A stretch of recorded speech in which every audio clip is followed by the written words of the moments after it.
Good morning, my friends. How's everybody doing? On the bench today, made in Mexico Telecaster with a very unique body. This is I'm gonna call it a parts guitar. So I bought a bunch of stuff, and all these parts were in the same case, the pick guard and everything. The only thing that I had to sort of piece together on this was this bridge, and I believe this bridge came off of an old Japanese telly. I put that on there, it fit. A friend of mine painted this guitar, but you can see we got a maple cap, top and bottom. The neck fit in there pretty nice. I mean, it went right in there. Wired it up, did a bunch of stuff. Thin line, it's got a good weight to it. The first thing that I have to do, though, is I have to put these little pieces in there. And so I got a pack of them from All Parts.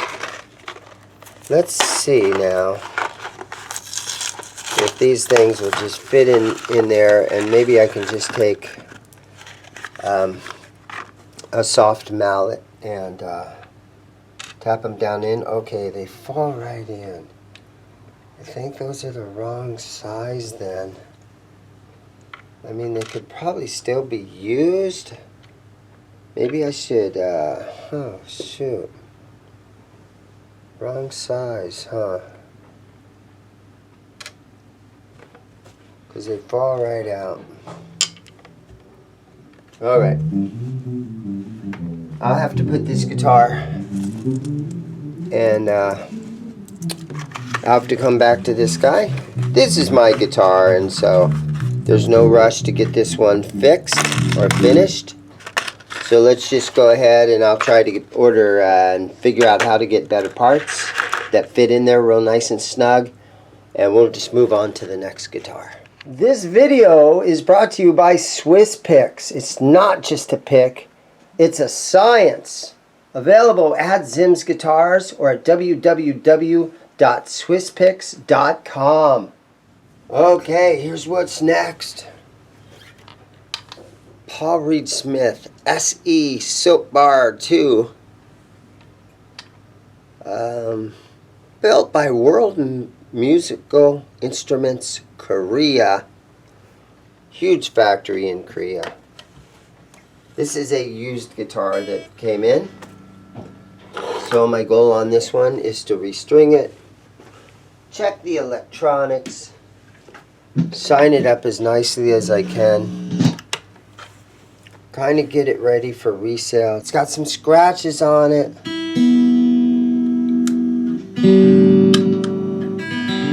It's got some dents up here in the headstock. Yeah, usually guys take really good care of their PRS on this one. Unfortunately,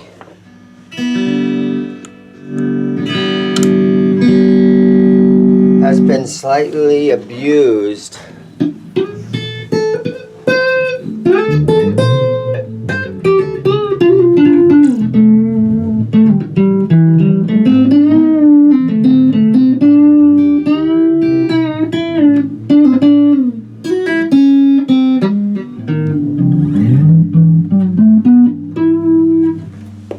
Plays good though. Let's throw some new strings on it. Let's clean this thing up. Let's get these strings off of here.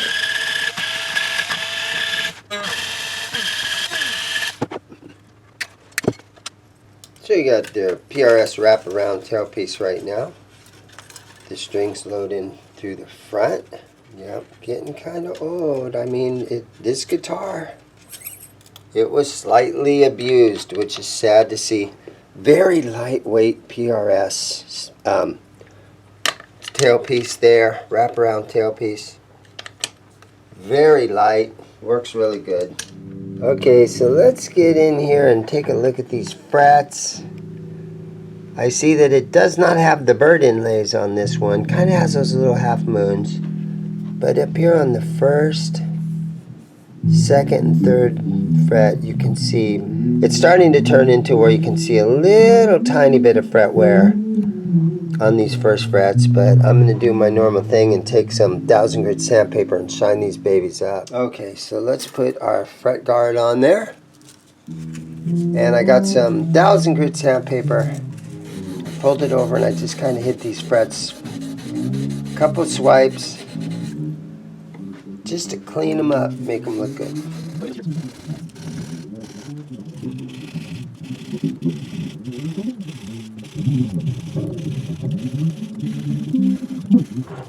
Alright, I have a 10mm wrench, and I always snug the tuners down.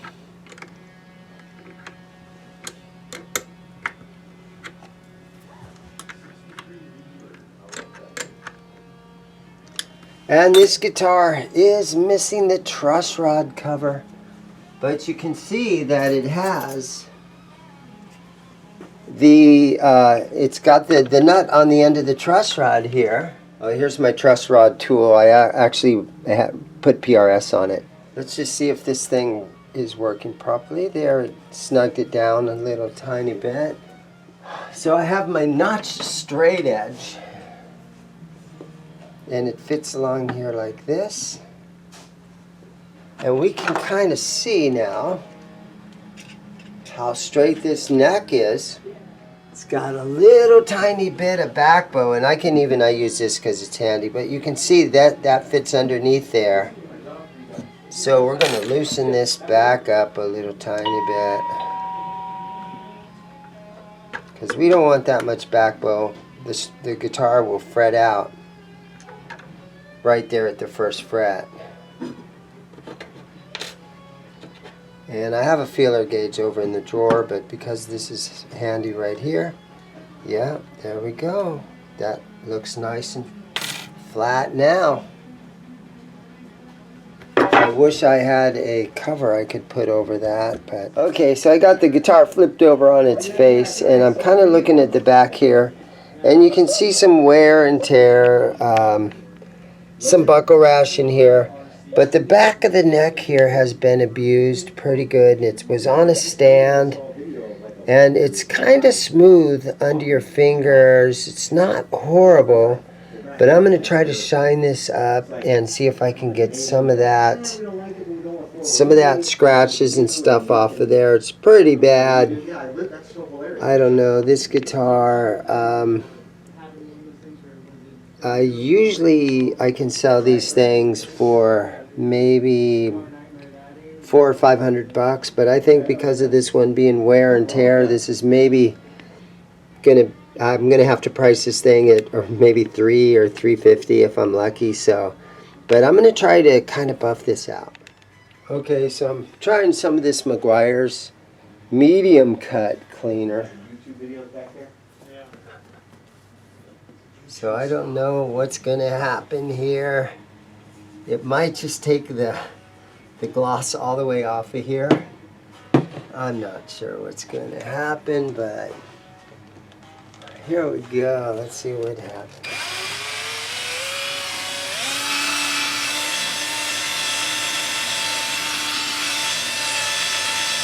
Okay, I'm going to put a little bit more on. Go ahead and put it right on this pad. I don't think that I'm going to be able to damage this any more than it already is, so I'm not seeing reason not to give it a try.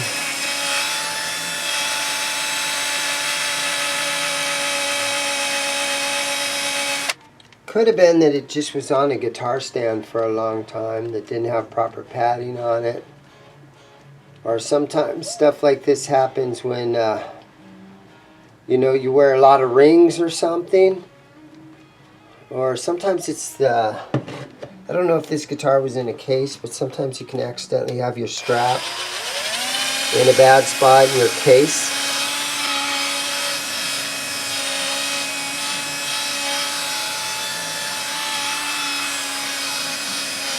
But a lot of guys, it's kind of hard to get your hands on a PRS guitar, even the imported ones.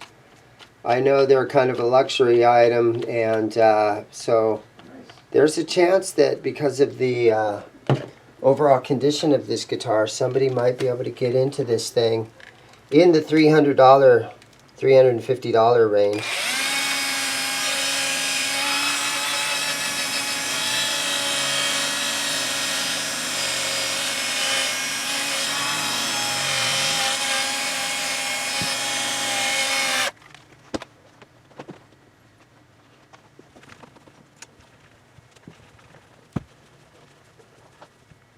Alright, let's put a little tiny bit of this on there now.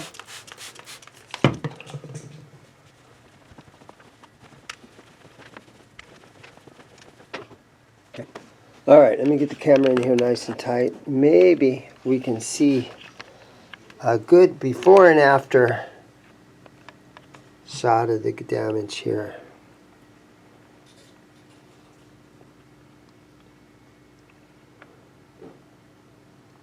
You can see some of the mahogany from this neck poking through there. That's what sort of some of this color right here is. Or it could be some of that polishing compound that I just used. But I think most likely it's the mahogany. Might as well hit the back of the body a little bit.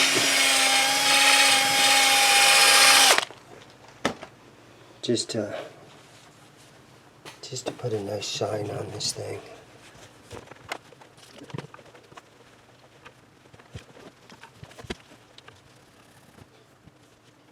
Okay, back on the fretboard, I've got some Music Nomad F1 oil. I put this stuff on every guitar. Except for the stuff that's maple neck, right? Cleans and hydrates and makes the fretboard would look nice. Gets a shine to it. It would be nice if it had the birds. The birds on PRS guitars always look nice. But it is kind of cool that we got P90s on this one. Because out of all the guitars, 400 plus guitars in the store, you don't see a whole lot of P90 ones. Got a little bit, I've just noticed, a little crackage right here in the body. Somebody did something, they were hard on it right there. They stepped on it or they did something. Yeah, this poor guitar. It's been kind of abused. It's sad. It's sad she's been abused.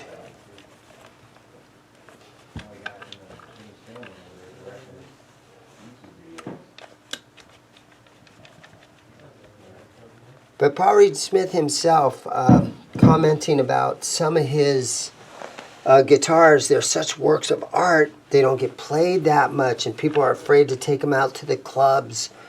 And there are all these beautiful 10-top PRS custom shop guitars, and guys don't play them because they're afraid to put a scratch on them, because if you scratch it, the value of the guitar is going to plummet. And so Paul himself actually said that it's kind of a shame that some of his expensive guitars, you don't see them very often out in public, because the chance of them getting scratched is just going to kill the value. So this one, though, this one obviously has been played. It's been out in the clubs. It's been beaten by a club. And so, but it doesn't have hardly any fret wear. So that's a bonus. And some guys, you know, they don't really care too much about the little scratches and stuff. They're getting their hands on a PRS guitar, and that's kind of really all that matters. All right. Okay, so we've got the bridge off. I'm going to spray some Simple Green on this bridge. And then I've got a little soft These are very soft bristles right here. And let me see if I can just kind of hit this a little bit. I see a little rusty area. It's not going to rust, but got some corrosion on there from the strings. I think this is super lightweight aluminum.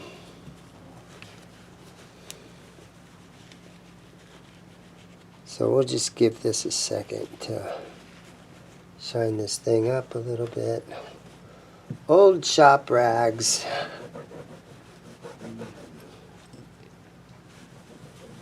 Every couple of months I have a big giant thing of old shop rags, and every couple of months I take them home and I run them through my washing machine. Okay.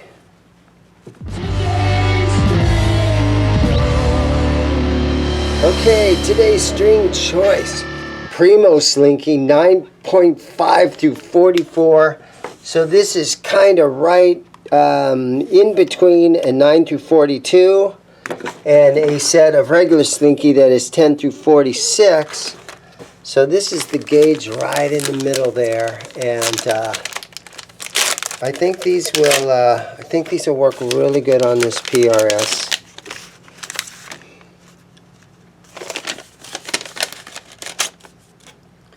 So what you got to do on these is you have to sort of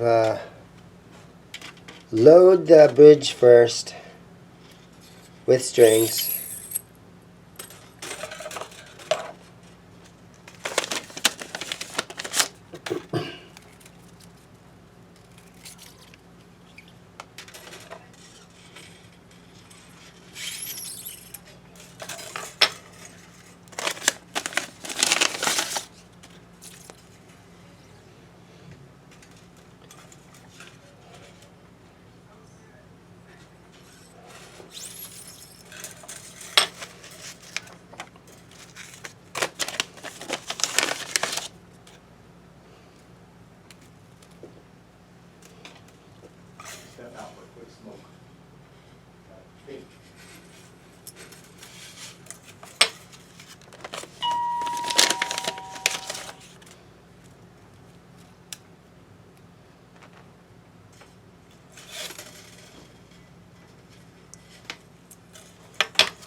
And then our high E string is a 9.5.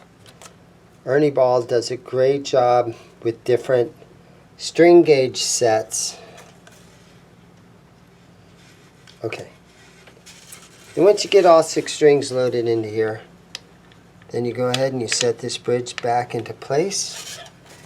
And you got to kind of hold it in there. Bend this string over. And then come up here and put it through the tuner.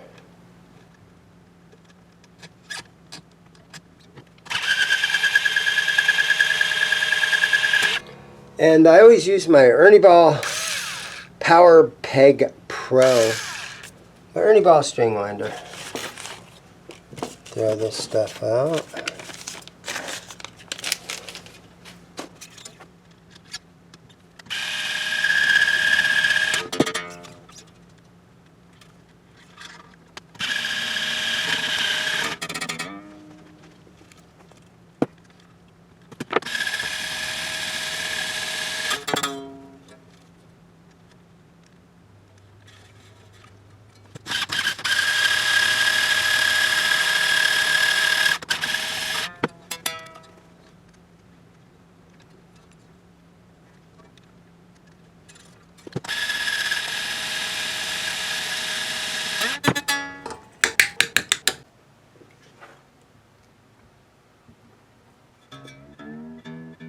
Okay, let's tune this thing up. Standard tuning. And we'll stretch these babies out a little bit. Just make sure that they are properly seated in the front of that bridge there. Okay, do it again.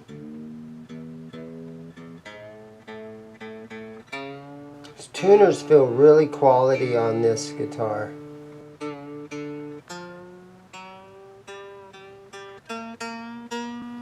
Made world music. Korea.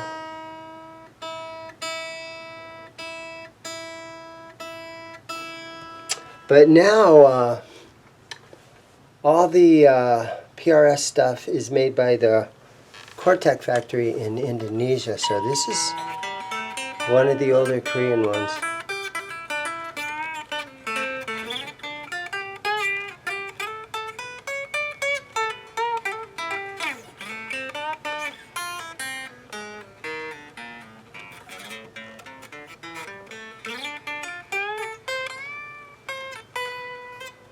Very nice guitar.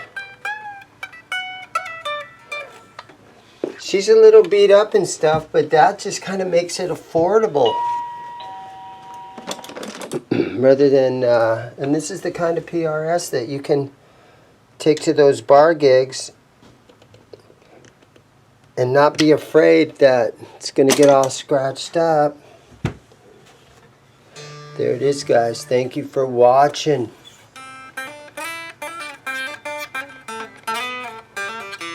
Channel membership has been activated. If you guys would like to become a channel member, you can hit that join button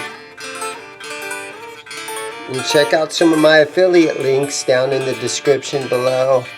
Teespring sells t-shirts and coffee mugs and all that kind of stuff. Help to support the channel.